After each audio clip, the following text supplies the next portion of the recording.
Innal hamdalillah nahmaduhu wa nasta'inuhu wa nastaghfiruh wa na'udzu billahi min shururi anfusina wa min sayyiati a'malina. May yahdihillahu fala mudilla lahu wa may yudlil fala hadiyalah. Asyhadu an la ilaha illallah wahdahu la syarikalah wa asyhadu anna Muhammadan abduhu wa rasuluh alladzi la nabiyya ba'da. Qala Allah Ta'ala fi kitabihil karim, a'udzu billahi minasyaitonir rajim. Bismillahirrahmanirrahim. Ya ayyuhalladzina amanu taqullaha haqqa tuqatih wa la tamutunna illa wa antum muslimun. Ya ayyuhan nasu taqu rabbakumul ladzi khalaqakum min nafsin wahidah wa khalaqa minha zawjaha wa batha minhumma rijalan katsiran wa nisaa wattaqullaha alladzi tasaaluna bihi wal arham innallaha kana 'alaikum raqiba. Ya ayyuhalladzina amanu taqullaha wa qulu qawlan sadida yuslih lakum a'malakum wa yaghfir lakum dhunubakum wa may yuti'illaha wa rasulahu faqad faza fawzan 'azima. Amma ba'd.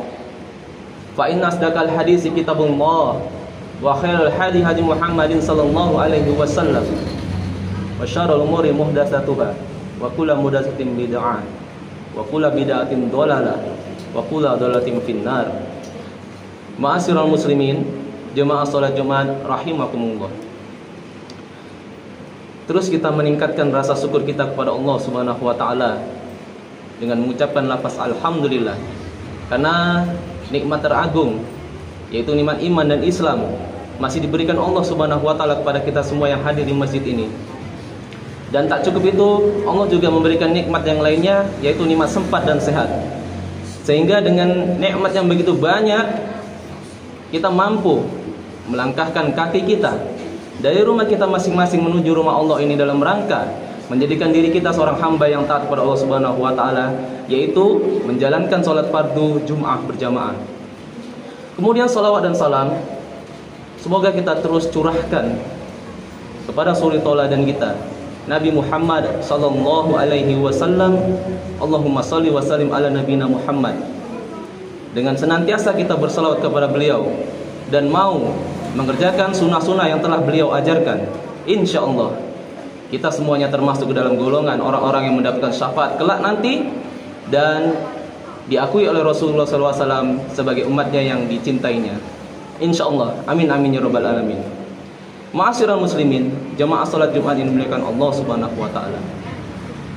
Siapapun khatib yang naik di atas mimbar ini pasti mengajak dan menyeru kepada kita untuk selalu bertakwa kepada Allah Subhanahu wa taala. Karena takwa adalah salah satu kunci kesuksesan kehidupan kita, baik di dunia, terlebih lagi kehidupan kita nanti di akhirat kelak. Sebagaimana firman Allah, "Wa tazawwadu fa inna khairaz zadi taqwa." Berbekallah kalian, kata Allah, dengan bekal takwa. Karena sebaik-baik bekal untuk menghadapku, kata Allah, yaitu bekal takwa.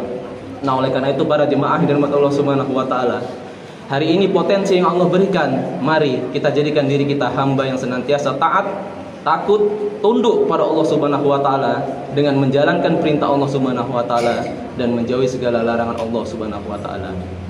Para jemaah, adapun judul khutbah pada kesempatan siang kali ini yaitu mengangkat tentang saat kenikmatan dunia tak lagi terasa bekasnya.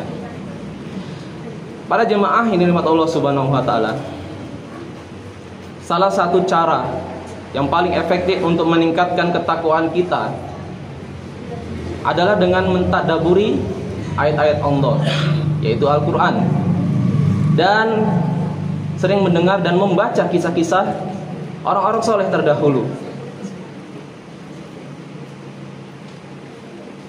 Karena kita kagum oleh kekuatan iman dan ketakwaan mereka sedemikian hebat. Meski untuk meniru kita membutuhkan pembelajaran yang sangat begitu panjang waktunya, karena tidak semudah apa yang kita ucapkan untuk mengikuti orang-orang soleh terdahulu. Seperti halnya yang dikisahkan Dalam suatu riwayat Al-Kisah, suatu kali Maimun bin Mahron bersama putranya, mereka ingin berkunjung ke rumah seorang ulama yang terkenal saat itu, yaitu Imam Hasan Al-Basri. Lantas mereka berdua pergi ke rumah Imam Hasan Al-Basri, dan Imam Hasan Al-Basri menyambut mereka dengan sukacita. Kemudian Maimun bin Mahron meminta nasihat kepada Imam Hasan Al-Basri. Wahai Abu Sa'id Hasan Al-Basri, aku merasakan ada kelalaian dalam hatiku. Tolong beri aku nasihat agar hatiku ini semakin lembut dan semakin taat pada Allah Subhanahu wa taala. Lantas Imam Hasan Al-Basri tidak memberikan satu nasihat kecuali membacakan satu surah, yaitu surah Asy-Syu'ara ayat 205 sampai dengan 207. A'udzubillahi minasyaitonirrajim. Afara'aita immata'nahum sinin thumma ja'ahum ma kanu yu'adun ma aghna anhum ma kanu yumatta'un. Imam Hasan Al-Basri hanya membacakan 3 ayat dari surah Asy-Syu'ara. Afara'aita immata'nahum sinin, maka bagaimana pendapatmu jika kami berikan kepada mereka kenikmatan hidup bertahun-tahun? Ayat selanjutnya, tsumma ja'ahum ma kanu yu'adun, kemudian datang kepada mereka ajab yang telah diancamkan kepada mereka. Ma aghna anhum ma kanu yumatta'un, niscaya tidak berguna bagi mereka apa yang mereka selalu menikmatinya.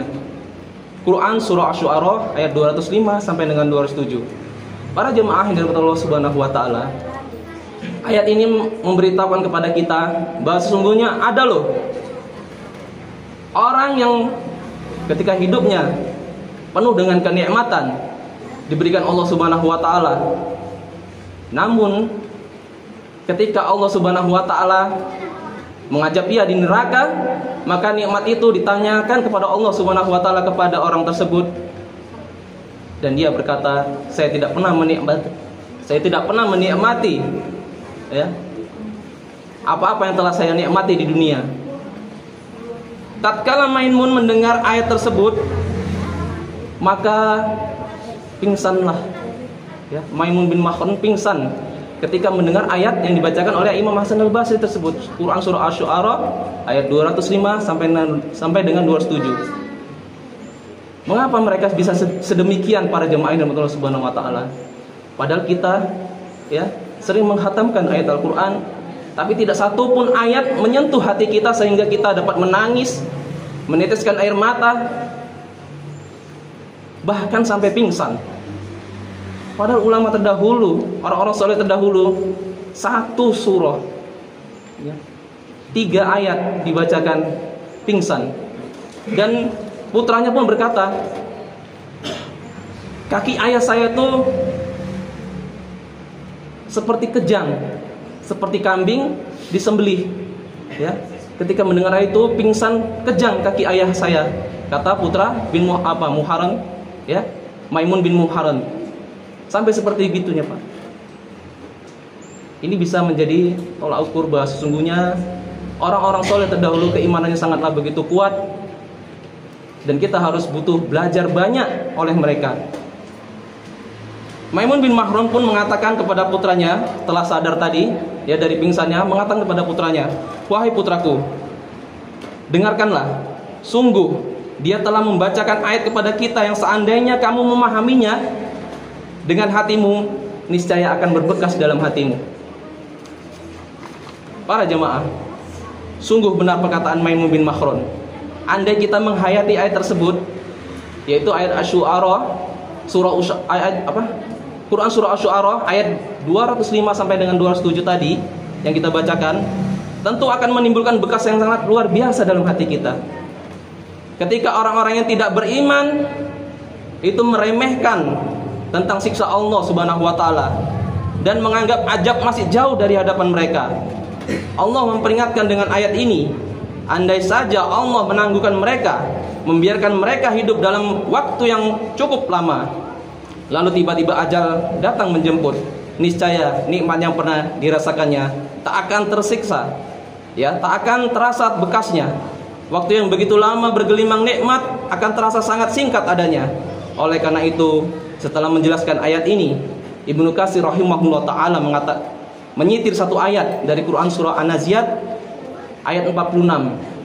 A'udzubillahi minasyaitonirrajim. Ka'annahum yauma yarawnaha lam yalbatu illa 'asiyatan aw duhaha.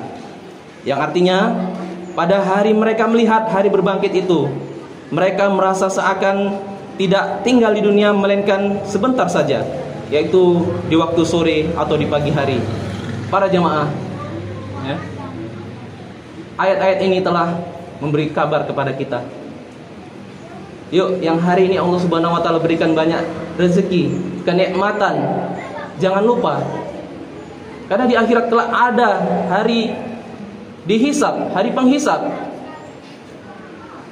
Janganlah sombong ketika kita mempunyai jabatan. Hari ini para jemaah Allah Subhanahu wa taala, kejujuran dan keadilan itu serasa sangat mahal sekali harganya. Sampai-sampai kejujuran dan keadilan itu mudah untuk dibeli. Karena hanya uang, karena hanya jabatan, mereka rela menggadaikan kejujuran dan keadilan. Dan baru hari ini kita dengar kemarin, ya, kejujuran dan keadilan itu tidak didapat bagi orang-orang yang menegakkan kebenaran di muka bumi ini. Mereka membela, ya, ketidakadilan. Mereka membela kesewenang-wenangan di muka bumi ini. Inilah gambaran realitas saat ini para jemaah Allah Subhanahu wa taala. Mereka menjual kejujuran mereka, padahal mereka seorang hakim. Mereka menjual keadilan mereka hanya segelintir duniawi. Tapi ingat para jemaah Allah Subhanahu wa taala, Allah akan membalas, ya, orang-orang yang seperti ini dengan siksaan yang sangat luar biasa. Segala sesuatu ini akan terasa singkat di dunia ini, ya. Ketika kita telah berlalu, inilah yang akan dialami semua manusia tatkala datang ketetapan Allah atas mereka. Hanya saja manusia itu terbagi menjadi dua kelompok golongan. Satu kelompok masuk ke dalam surga Allah, dan satunya lagi masuk ke dalam neraka Allah. Imam Muslim para jemaah meriwayatkan sebuah hadis bahwa Rasulullah SAW pernah bersabda, akan didatangkan ahli neraka, ya, yang dahulunya mendapatkan begitu banyak kenikmatan di dunia ketika hidupnya. Namun ketika Allah celupkan sedetik saja ke dalam api neraka dan ditanya oleh Allah Subhanahu wa taala, "Wahai sebulan, apakah pernah engkau mendapatkan kenikmatan hidup di dunia?" Maka jawaban orang ahli neraka tersebut, "Tidak wahai Allah, demi Allah, tidak, saya tidak pernah mendapatkan kenikmatan itu." Mengapa bisa demikian para jemaah Allah Subhanahu wa taala? Karena neraka itu sangat luar biasa. Ketika satu celupan saja masuk ke dalam neraka, maka kenikmatan yang kita rasakan ketika hidup di dunia itu sudah lupa semuanya. Kita dibuat amnesia oleh Allah Subhanahu wa taala karena sangat luar biasa siksaan di api neraka tersebut. Ya, banyak dalam Quran dan hadis menerangkan tentang siksaan api neraka. Dan baru ini kita dengar, ya, kemarin-kemarin, ya, ada seorang artis, ya, dengan melecehkan agama Allah Subhanahu wa taala dan mengatakan, biar saja aku masuk dalam neraka, biar aku jumpa dengan artis-artis idola. Nauzubillah. Semoga kita dilindungi Allah Subhanahu wa taala dari perkataan demikian, ya. Dengan mudahnya dia mengatakan demikian, padahal, ya, Rasulullah menerangkan bahwa sesungguhnya ahli neraka dicelupkan sedikit saja, satu kali celupan, diangkat dan ditanya, ia tidak pernah merasakan. Padahal ketika hidup di dunia begitu banyak kenikmatan menghampiri dirinya, namun ia dikatakan tidak pernah merasakannya. Begitu juga sebaliknya para jemaah Allah Subhanahu wa taala. Ketika Allah Subhanahu wa taala menghadirkan ahli surga, ya, yang ketika hidup di dunianya penuh dengan rintangan dan cobaan, seperti orang-orang yang hari ini, ya, ingin menegakkan kebenaran, ingin menegakkan syariat Allah Subhanahu wa taala, tapi mereka disiksa, tapi mereka dipenjarakan, mereka dihinakan.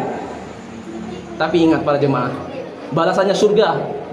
Ya, sesungguhnya mereka adalah orang-orang yang nanti akan mendapat surga Allah Subhanahu wa taala. Allah celupkan 1 menit saja, 1 detik saja ya, sebentar saja diangkat ke dalam surga Allah Subhanahu wa taala, ditanya, "Wahai ahlu surga, apakah kamu pernah merasakan perihnya ya siksaan orang-orang dolim waktu ketika hidup di dunia?"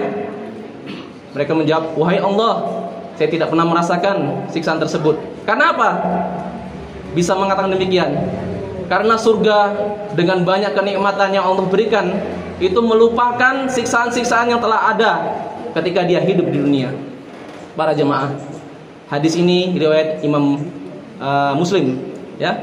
Semoga bisa menjadi iktibar buat kita ya. Rangkaian tadi Al-Qur'an surah Asy-Syu'ara ayat 205 sampai dengan 207 dan hadis Nabi ini yang menggambarkan bahwa sesungguhnya ya, semua apa yang kita lakukan di muka bumi ini akan dimintai pertanggungjawaban oleh Allah Subhanahu wa taala. Dan semoga ya, dengan ayat dan kisah ataupun hadis Nabi Muhammad SAW ini menjadikan kita orang-orang yang senantiasa ya, tunduk, patuh terhadap apa-apa yang telah Allah syariatkan untuk kita ya. Janganlah kita menjadi orang-orang yang apabila Allah perintahkan maka kita mengatakan atau kita mengeles atau kita tidak mau mengerjakannya. Apa yang telah disampaikan oleh Rasulullah SAW maka samina wa ata'na, kita dengarkan dan kita taati. Dan semoga dengan khutbah yang singkat ini menjadi pelajaran buat kita bahwa sesungguhnya ya, akhirat itu nyata adanya.